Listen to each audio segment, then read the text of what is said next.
He left me with debt and a silent child. Then I found out who he was really paying. He said he was going to the store. Just eggs, milk, diapers. That was the last time I saw him. And I didn't even realize it until the baby started crying an hour later, and I looked at the clock. I remember I thought, weird, he's usually back by now. It was a Tuesday, late November. The kind of gray day that never really becomes morning or night, just floats in this exhausted middle. By hour 2 I called him. Straight to voicemail. By hour 3 I checked the grocery store. Empty parking lot. I even asked the cashier if she'd seen him. She remembered him. Said he looked stressed, bought nothing, left. By hour 4 I knew. I didn't want to believe it, but I knew. It was just me and the baby now. I should probably back up. My name's Sarah. I'm 31. Our son Theo had just turned 1 when my husband, Mark, walked out of our lives without a word. No note. No email. No phone call. Not even a goodbye. We'd been married 4 years. Not perfect years, not movie years, but years built on routine grocery lists, inside jokes. I thought we were okay. Tired, yeah. Money was tight, sure. But nothing dramatic. Looking back, though, the signs were there. The quiet tension. The sighs. The late nights at work. I was the one up with Theo every night. I was the one cutting coupons, making meal plans, trying to stretch $40 into a week of groceries. Mark was busy, distant, and then gone. What followed was not grief, not at first. It was logistics. How do you explain this to your landlord? To daycare? To your own mother, who never liked him anyway and now had the moral high ground of the century?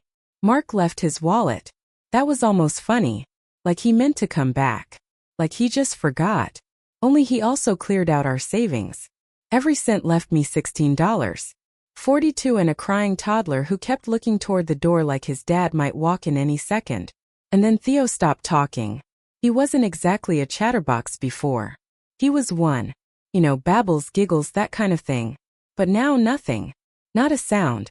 Just these wide, confused eyes that tracked every movement I made. Like he was waiting for me to vanish too. I tried to stay strong. Held myself together with duct tape and caffeine. Got a job at a diner. Asked my neighbor to watch Theo between shifts. Started paying rent late but paid it. Stretched pasta and frozen peas into dinner. Every night, I'd lie awake and wonder how the hell I'd ended up here. And then the letters started coming. Bills I didn't recognize. Companies I'd never heard of. Credit cards under my name I hadn't opened. First I thought it was some mistake. Scam maybe. But no. They were real. Mark had taken out cards in my name. Applied for loans using my social. Racked up close to $38,000 in debt. And then vanished. I should have gone to the police. I should have lawyered up, screamed, burned the house down. But I didn't. I couldn't. I was too busy just trying to survive. Then came the phone call. Blocked number. I almost didn't answer. But something told me to pick up. It was a woman. Calm. Precise. Too calm. She asked if I was Sarah Whitaker. I said yes. She asked if I was married to Mark Whitaker. I hesitated. Why? She sighed. And then she said something that turned my stomach to ice. Because I've been living with your husband for 6 months. I didn't speak. I couldn't. She kept going. Said she found my number on a hospital form. Said she'd been suspicious for weeks. Said she thought he was acting weird, hiding things. Said she finally looked in his wallet. Found an insurance card. With my name on it. I didn't know you existed, she said. I'm sorry. I laughed. Actually laughed. The kind of sharp broken sound that comes out when your brain can't process the pain. He told me you were dead. My blood ran cold. She said it so flatly. Like she couldn't believe the words herself. He said his wife had died. That he was raising a kid alone. He showed me a picture of Theo. Said he was a single dad. I dropped the phone. Literally dropped it. Like in a movie. Theo was napping on the couch. Curled up like a comma.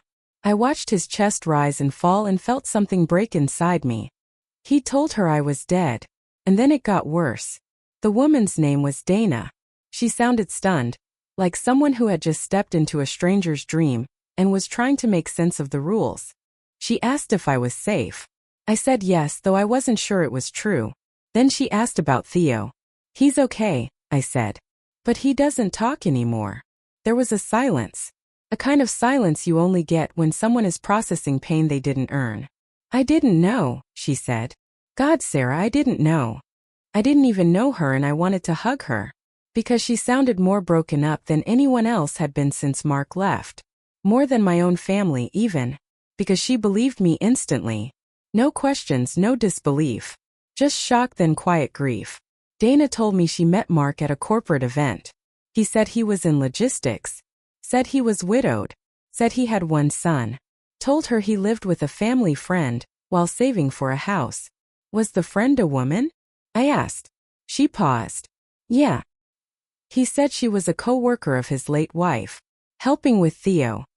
That was the detail that hit hardest. He hadn't just lied. He'd used my name, my death, and invented another woman to replace me. I asked her where they lived. She hesitated. A condo in Denver. Denver. 3 states away. He's been working under a different name, she added. Marcus Wheeler. I nearly laughed. Mark had always hated his middle name. Swore he'd never use it. Turns out he used it to build a new life. She said she wanted to help. That she was sorry. That if she'd known, she never would have let him near her. But here's the kicker. Dana wasn't just his girlfriend. They had a joint bank account. He told me he was putting money aside for Theo, she said. It's why I never questioned the withdrawals. Thousands. Sometimes weekly. I sat down. My legs wouldn't hold me. You said he paid someone? I asked. Dana was quiet again. Then she said. He told me he was supporting his sister. A single mom. Said she was struggling. I blinked. What sister? He doesn't have a sister. I know, she said. I found the account.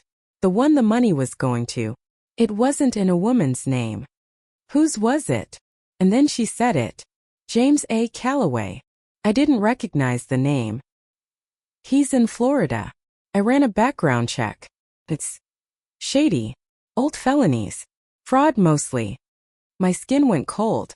So not only had Mark lied to her, to me, to everyone, he was funneling money to a convicted felon in another state.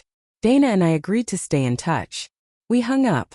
And then I sat there, staring at nothing, as Theo stirred on the couch and whimpered in his sleep. It wasn't over. Not even close. Because if Mark had gone that far to cover his tracks, I had to wonder just how deep the rot went, and how much of my life had been real at all. The next morning, I woke up to an email from Dana. Attached were screenshots, bank transfers, dates, amounts, routing numbers, all traced to that same name, James A. Calloway. One transfer stood out. $7,000. Mark had made it the day after he disappeared. I stared at it so long my eyes went dry. There was also a photo. Dana must have taken it secretly. Mark sitting on a patio in sunglasses, laughing, holding a glass of wine. My blood boiled. She included a note. I don't think he knows I found all this. What do you want me to do? I didn't respond. Not yet. I needed time to think. Instead, I drove to the credit union, sat down with the banker and asked for a fraud report. They ran a soft check on my social. More accounts than I thought. 2 credit lines. 1 business account in Nevada. All open within the past 18 months. You've been busy, the banker said jokingly. I just smiled. Numb. Filed a police report next. Didn't go far. They took notes, promised to follow up, but you could hear it in their voices. Unless he was physically here, hands in the till, they weren't doing much. Back home I called my landlord. Explained everything. Begged for a payment plan. She agreed. Gave me 60 days. That was the first mercy I'd gotten in weeks. But then came the knock at the door. 2 men. Suits. Polite but stiff. Are you Sarah Whitaker? I nodded. They showed me badges. Private investigators. Hired by a law firm in Tampa, Florida. We're looking for Marcus Wheeler. I blinked. You mean Mark Whitaker? They exchanged a look. So you do know him. I felt this cold ball settle in my stomach. They asked if he'd been in contact. I told them he vanished. Told them everything. One of them leaned against the doorframe, sighed. Your husband owes a lot of people a lot of money. I almost laughed. Tell me something I don't know. The older one, Harris, I think his name was, flipped open a file. Mark had been listed as a silent partner in 3 shell companies, all tied to real estate flips that never happened. He'd used Dana's address for 2. My social for 1. Fraud. Wire fraud. Identity theft. Grand larceny. Can you confirm you never signed any of these documents? Absolutely not, I said. He nodded. Took notes. Then he showed me a photo. James A. Calloway. He looked normal. Middle-aged. Slight gut. Gray hair. Glasses. Not a criminal mastermind. Just a guy. They met in prison, Harris said. Mark was in prison? He raised an eyebrow. He never told you? I shook my head slowly. Fraud. 2009, short stint. Supposedly turned his life around. I felt like vomiting. How long have you known him? 6 years, I said. Well, the other one said. You knew the mask. Not the man. They left after 30 minutes. Left me sitting on the floor. Theo tugging at my sleeve, the weight of it all threatening to crush me. The man I married was a lie. The life I built was a front. And now I was in the wreckage trying to crawl out. That night I wrote Dana back. Told her everything I'd learned. And asked her one question. Can you get him to come back here? Even for a day? I need to see him. Just once. I didn't know what I'd do if she said yes. But I knew I needed it. I needed him to look me in the eye. And see the woman he left behind. Dana responded 3 days later. Her message was short. I told him I needed space. That I was going to see my sister out of state. He bought it. I'll be in your city Friday night. I don't know how long I can keep him away. But you've got 48 hours. That gave me 2 days to figure out what I actually wanted from him. I didn't sleep much that week. Every night, I sat by Theo's crib just watching him breathe. I kept thinking, what if he remembers all this one day? What if he asks what happened to his dad and I have to explain that the man who gave him life also destroyed ours? Friday came fast. Dana arrived at 10:12 p.m. She drove straight from Denver. Brought with her 2 duffel bags and a look in her eyes I'll never forget. I left him, she said before I could even say hi. For good. I stepped aside, let her in. She sat at my kitchen table like it was hers. Like we were old friends. Maybe we were, in a strange way. Trauma makes people kin. She looked around, eyes lingering on the peeling cabinets, the baby monitor blinking softly. You've been holding this place together with hope and duct tape, she said quietly. I nodded. He ever hit you? She asked suddenly. No. Just vanished. She nodded. Lucky. I think if I hadn't caught on, it would have gone there eventually. We didn't speak after that. Not really. She slept on my couch. I gave her the spare pillow. Theo woke up at 3 a.m. crying. She helped me rock him back to sleep. Saturday morning we made pancakes. Bad ones.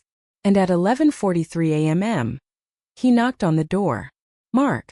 I recognized the knock before I even opened it. It was soft. Like he knew he didn't deserve to be let in. I opened the door and there he was. Same man. Different posture. Sarah, he said. I didn't respond. He looked behind me. Saw Dana in the kitchen. She didn't even look up. Can I come in? That depends, I said. On whether you're here to lie again. Or actually face what you did. He looked down. Shoes scuffed. Shirt wrinkled. Please, he said. So I let him in. He sat across from me. Same table where we used to do bills. Plan holidays. Dream. Why? I asked. His eyes watered. I didn't mean for it to go this far. I laughed. Bitter. Cold. You took everything. He nodded. I thought I could fix it before you noticed. The debt. The loans. But it spiraled. James said. James. I snapped. The felon you funneled our money to? He flinched. He helped me get out of a hole. I owed him. I thought. You thought it was okay to tell another woman I was dead? He didn't answer. You used our son as a prop. A pity card. And you left him wondering where you went. He stopped speaking, Mark. He finally looked at me. I was scared. Of what? Being ordinary. Being a failure. I shook my head. You don't get to use fear as a shield. You chose this. Then Dana walked in. She deserves more than this, she said. You owe her. He nodded. I know. She slid a folder across the table. We went through your emails, the accounts, the fake companies. You've got 2 weeks to turn yourself in. Or I hand this to the state attorney. Mark looked between us. You both. No, I said. You did this. We're just finally holding up a mirror. He cried. I didn't. And for the first time since he left, I felt powerful. Because truth has a weight. And that day, I let him carry every ounce of it. I didn't sleep that night. I sat in the dark, watching the window, holding the baby monitor in one hand and the bat in the other. Nothing happened. No knocks. No car engines. Just the quiet hum of a neighborhood that didn't know it was being watched.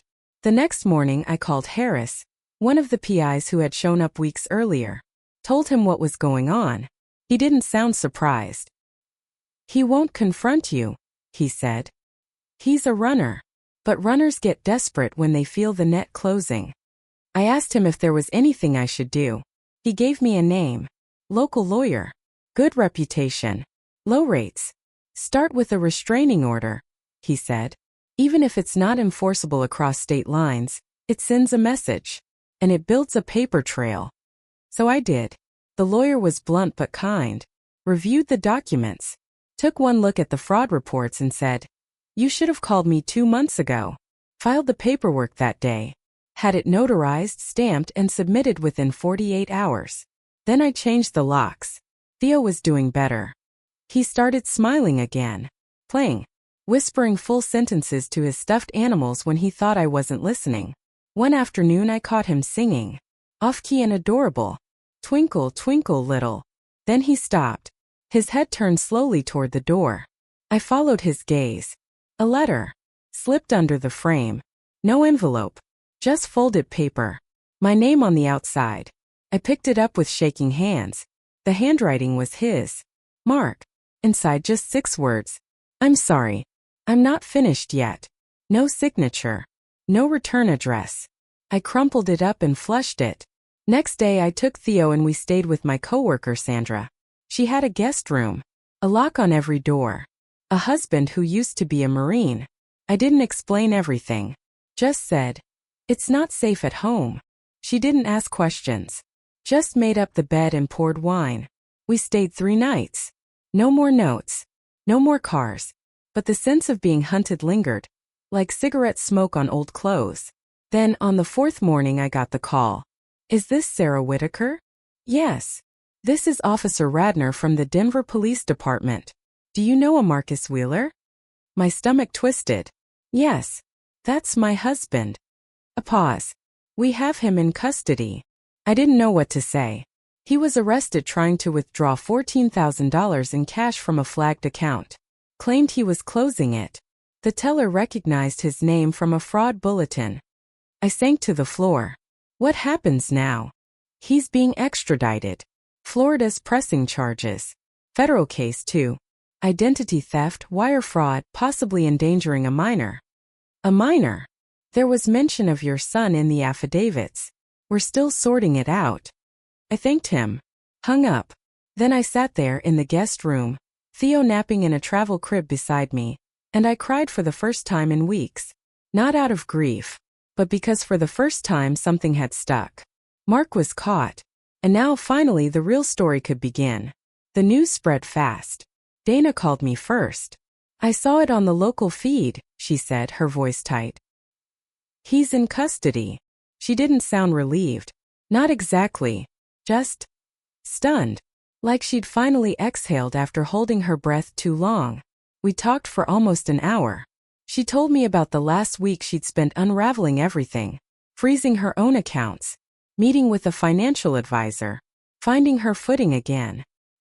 He stole my savings, she said. Every dollar I put away since college. I wanted to comfort her, but I knew nothing I said would fix that. So I listened. And when I told her about the letter he left me, she went quiet. He thinks he's still in control, she said finally. Even behind bars. A few days later I got a letter. Official this time. State seal. Prosecutor's office. Mark had been charged with 9 counts across 2 states. Wire fraud, bank fraud, identity theft, grand larceny, 1 count of endangering the welfare of a child. A court date was set. I was listed as a witness. I stared at the summons for a long time, unsure if I had the strength to face him again. But then I looked at Theo. He was stacking blocks again, counting softly under his breath. And I realized I didn't have a choice. It wasn't about revenge. It was about truth. About closure. About standing in front of that man and making sure he saw the damage he left behind. Not just the financial ruin, but the silence in our home, the fear in my sleep, the nights I stayed up wondering if I was going to lose everything. So I said yes. I agreed to testify. The weeks leading up to the trial were brutal. I had to recount every detail, every withdrawal, every suspicious transaction, every time he lied. I met with lawyers, gave statements, sat in conference rooms with men in suits who asked questions that made me feel like I was back on trial for trusting him. But I answered them. Every single one. The day of the trial I wore black. Not because I was mourning, but because I wanted to be steel. He was led in wearing cuffs. Hair longer. Eyes hollow. He saw me. Looked away. Dana sat in the second row behind me. She didn't look at him once. The prosecution laid it all out. How he used aliases, falsified documents, stole from those closest to him. They showed the forged forms, the account transfers, the statements I'd collected. Then they called me. I walked to the stand, swore the oath, and told the truth. About the night he left. The fraud. The lies. The way Theo stopped speaking. The fear. I didn't cry. Not once. When I finished, I looked at him. He didn't meet my gaze. Because men like him don't face consequences. They flee them. Until they can't run anymore. After I stepped down, I felt light. Like I'd shed skin I didn't realize I'd been carrying. Like I wasn't just a victim anymore. I was a witness. And that meant something. That meant I mattered. For the first time in a long time, I believed that again. The verdict came quickly. Guilty on all counts. The judge read each charge aloud, voice firm, deliberate. I sat in the gallery, hands clenched in my lap, and counted the years. It added up to 20. Mark showed no emotion. No apology. Just a tight jaw and a hollow stare. The sentence wasn't just numbers. It was a declaration. A confirmation that everything I'd lived through, the lies, the fear, the doubt, had weight. Had meaning. Afterward, I stepped outside into the sun. It was cold, but bright. That kind of brightness that makes you squint and breathe a little deeper. Dana met me on the courthouse steps. "It's over," she said. I nodded. "Yeah, it really is." We went for coffee after. A strange ritual. 2 women bound by the same man, sitting across from each other, talking about healing. She was moving. Going back to Oregon to be near family. Starting over. "I'm tired of carrying his name in my mouth," she said. "He doesn't get to define me anymore." I felt the same. So a month later, I filed to restore my maiden name. Whitaker was dead to me. I went back to school part-time, took classes online, started studying early childhood development. I wanted to understand my son better, help other kids like him. Theo started preschool, made a friend, started drawing pictures with stick figures and suns with too many rays. He laughed more. He called me Mama one morning while we were brushing teeth. Just dropped it into the air like it had always been there. And I broke. In the best way. I finally sold the old apartment, moved into a smaller place with newer locks and bigger windows. I got a raise at work. My boss said, "You've been through hell and didn't miss a shift. That's grit." I didn't tell her there were nights I cried in the walk-in freezer, or mornings I wanted to vanish, but I accepted the compliment. One evening months later, I found Theo on the floor building again. "What are you making, buddy?" He looked up. "A castle," he said. "For us. So no one can break it." I sat down beside him, helped him place each block, and realized we were already living in it. Not of stone or towers, but of truth, of survival, of voices reclaimed. We were whole, and no one could take that from us again.